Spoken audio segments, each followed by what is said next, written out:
Kamala miss நீங்க தொடங்கி வையுங்கோ.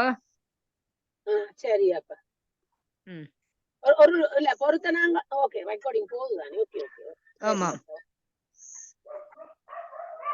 எல்லோருக்கும் வணக்கம்.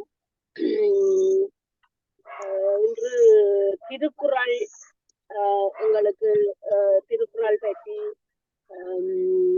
கருத்துக்களை தருவதற்காக லீலாவதி அம்மா வந்திருக்கிறார்.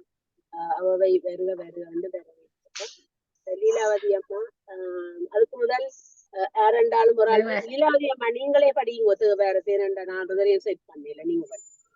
சரி, நன்றி, வணக்கம். சம்மாந்து சிம்புளித்து சிந்தையில் வைத்துகந்து திறம்ப வண்ணம் கைமாவின்னூரிவை போர்த்து உமை வெறுவ கண்டானை கருப்பலியலூர் கொய்மாவின் மலர் சோலை குயில் பாடமயிலாடும் கோகில குடியம்மானை நினைந்த போது அவர் நமக்கினியவாரே.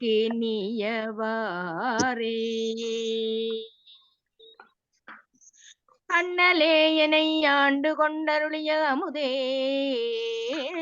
மண்ணிலே மறைந்தருள் புரி வேதநாயகனே கண்ணினால் திருக்கையில் இருந்த நின் கோலம் நன்னி நான் தொழ நயந்தருள் புரியன பணிந்தார். திருச்சிற்றம்பலம். அரகர் நம பார்வதிபதையே. தென்னாடுடைய சிவனே போற்றி.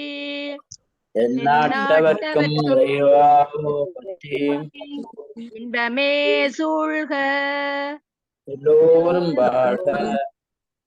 ஓம் சாந்தி சாந்தி சாந்தி.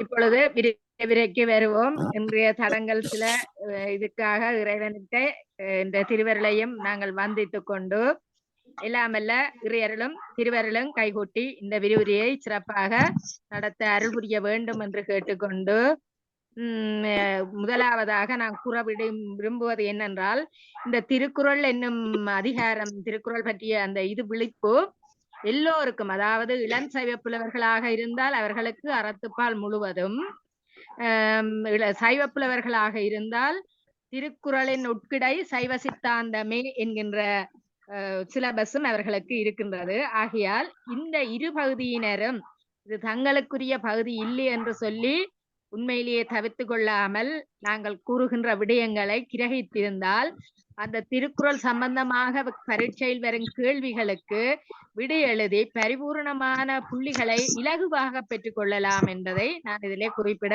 விரும்புகிறேன். நாங்கள் உண்மையிலேயே எந்த ஒரு விடயத்தையும் செய்யும் போது மனம் ஒன்றி அதிலே அர்ப்பணிப்போடு செயற்பட்டால்தான் அந்த பலன் எங்களுக்கு கிடைக்கும். ஆகவே நீங்கள் உங்களுடைய மனதை ஒருமுகப்படுத்தி இங்கிருந்து இந்த விரைவாக செல்லுகின்ற இந்த, ஏனென்றால் பரீட்சை நெருங்கி கொண்டு வருகின்றது, நாங்கள் இந்த சிலபஸை முடிக்க வேண்டிய கட்டம். ஆகவே இந்த இருவர் பகுதியினரும் கவனமாக கேட்டுக்கொள்ள வேண்டும். நான் அங்கிருக்கிற விடயம் இங்கே சொல்ல, இங்கிருக்கிற விடயம் அங்கே சொல்லக்கூடியதாக இந்த சித்தாந்த கருத்துக்களை ஆங்காங்கே கூறுவேன், அதனை குறித்து கொள்ள வேண்டும். இந்த முதலாவது இந்த திருக்குறளை பற்றி நீங்கள் அறிந்து கொள்ள வேண்டும். திருக்குறள் 133 அதிகாரங்களை கொண்டது, 1330 குறள்களை கொண்டது. ஒவ்வொரு குறளும் 7 சீர்களை கொண்டது, 2 அடிகளை கொண்டது. இது குறள் வெண்பா எனவும் கூறப்படும். ஆகவே இலக்கண சம்பந்தமான விடயங்களையும் நீங்கள் குறித்து கொள்ள வேண்டும். அடுத்தது, இந்த திருக்குறள் முப்பால்களாக ஆக்கப்பட்டிருக்கிறது. 3 பால்: அறம், பொருள், இன்பம். வீட்டை பற்றி இவர் பாடவில்லை. ஆனால் பாடவில்லையோ என்று நீங்கள் நினைத்து விடக் கூடாது. இந்த 3 பால்களுக்கு ஊடாக வீட்டின்பத்தை பற்றி மிக தெளிவாக எடுத்து கூறுகிறார். அதனாலே வீட்டின்பம் தேவையில்லை என்று நீங்களே உணர்ந்து கொள்ள வேண்டும் என்பதற்கு, உங்களுடைய உணர்விற்கு அதை விட்டு தந்திருக்கின்றார். ஆகவே நாங்க இங்க பார்க்கணும் பாயிரவியல் என்ற அறத்துப்பாலிலே பாயிரவியல் 1 - 4 அதிகாரங்கள் அரண் வலியுறுத்தல், கடவுள் வாழ்த்து, வான் சிறப்பு, நீத்தார் பெருமை, அரண் வலியுறுத்தல் என்கின்ற 4 அதிகாரங்களை உடையது. இல்லறவியல்லே 5 தொடக்கம் 34 அதிகாரங்கள் உடையது இல்லறவியல். அடுத்ததாக துறவறையல்ல 25 - 37 அதிகாரங்களை உடையது. அவா அறுத்தல் என்றதிலே முடிவுறது. அடுத்ததாக ஊழியலை ஒரு அதிகாரமாக போட்டிருக்கின்றார்.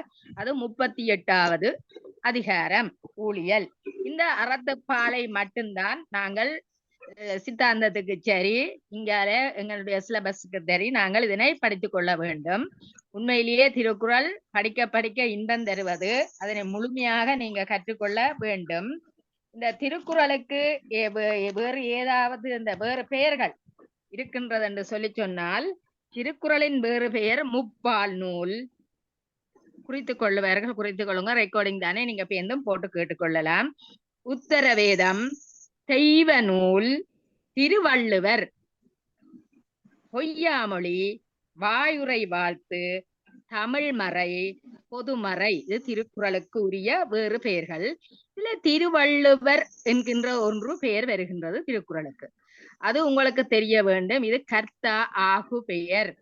யாராலே ஆக்கப்பட்டதோ அந்த கர்த்தாவுக்கே அந்த நூல் ஆகி வருகிறது. அந்த நூலுக்கு ஆகி வருகிறது. கர்த்தாவினுடைய பெயர் நூலுக்கு ஆகி வருகிறது. அதனாலே அது ஆகு பெயர். ஆகவே திருவள்ளுவர் என்று இங்கு குறிப்பிடப்படுகிறது கர்த்தா ஆகு பெயர். திருவள்ளுவர் கற்றேன் என்று சொல்லும் பொழுது அங்கே திருவள்ளுவர் என்றது திருக்குறளை குறிக்கின்றது. கர்த்தா ஆகு பெயராக இருக்கும். நீங்கள் ஆகு பெயர் படிக்க பார்ப்பீர்கள். அடுத்தது திருவள்ளுவருக்குரிய வேறு பெயர்களை பார்த்தால் நாயனார், தேவர், முதற்பாவலர், தெய்வப்புலவர், நான்முகனார், மாதாங்கு உபபங்கி, சென்னா போதார், பெருநாவலர் என்கின்ற பெயர்கள் அவர்களுக்கு அமைய